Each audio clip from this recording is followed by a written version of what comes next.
बघा मित्रांनो पाण्यासारखी सिस्टी चालू आहे.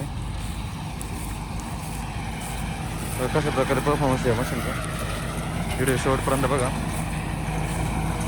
व्हिडिओ आवडल्यास व्हिडिओला लाईक करा, शेअर करा, आपल्या चॅनलला सबस्क्राईब करा.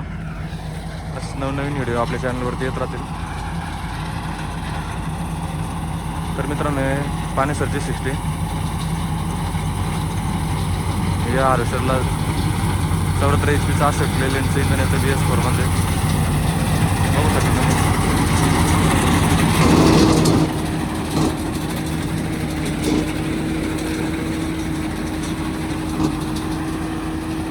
बघा कशा प्रकारे परफॉर्मन्स आहे मशीनचा.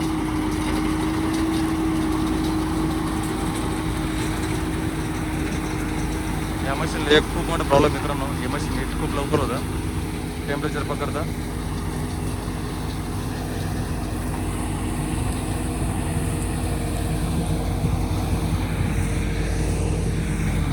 हिटिंगचा खूप मोठा इश्यू आहे याला.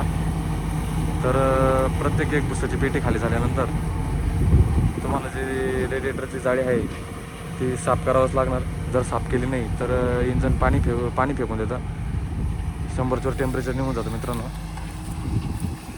आता या स्थितीमध्ये मशीन चालू आहे तरी मशीनचं टेम्परेचर जे आहे ते 93-94 डिग्री सेल्सिअसवर गेलं आहे.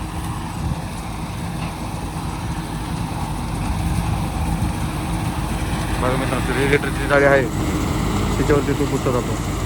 तो पुसता गेल्यानंतर लगेच मशीन टेम्परेचर पकडतं. हा जो प्रॉब्लेम आहे हा खूप मोठा म्हणजे खूप मोठा प्रॉब्लेम आहे मित्रांनो. हा प्रॉब्लेम कंपनीने लवकरात लवकर सॉल्व्ह केला पाहिजे. आणि जो भुसा उडतो तो भुसा जो आहे पाठीमागून जो उडतोय तो पूर्ण भुसा ड्रायव्हरच्या अंगावरती जातो. त्यामुळे ड्रायव्हर लवकर कंटाळतो.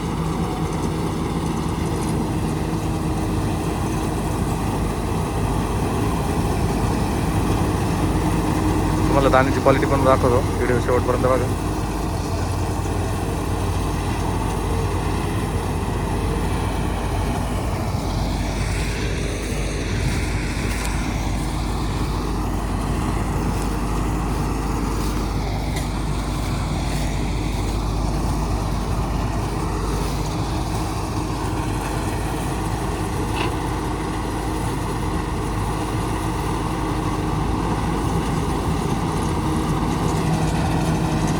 मित्रांनो कंपनीने या कंपनीने जी पाण्यासर कंपनी आहे GCT ते कंपनीने जे मशीनचं बास्केट आहे ते खूप छोटं दिलं आहे.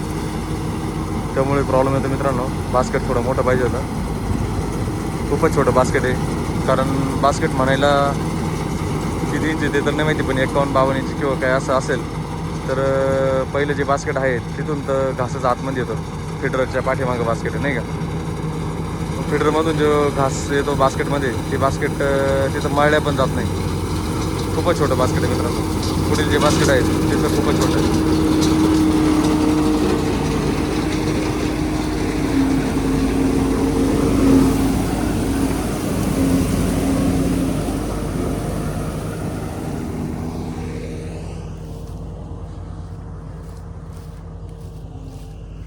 बघा अशा प्रकारे परफॉर्मन्स आहे या मशीनचा. मग दाणे दाखवतो कसे निघतं.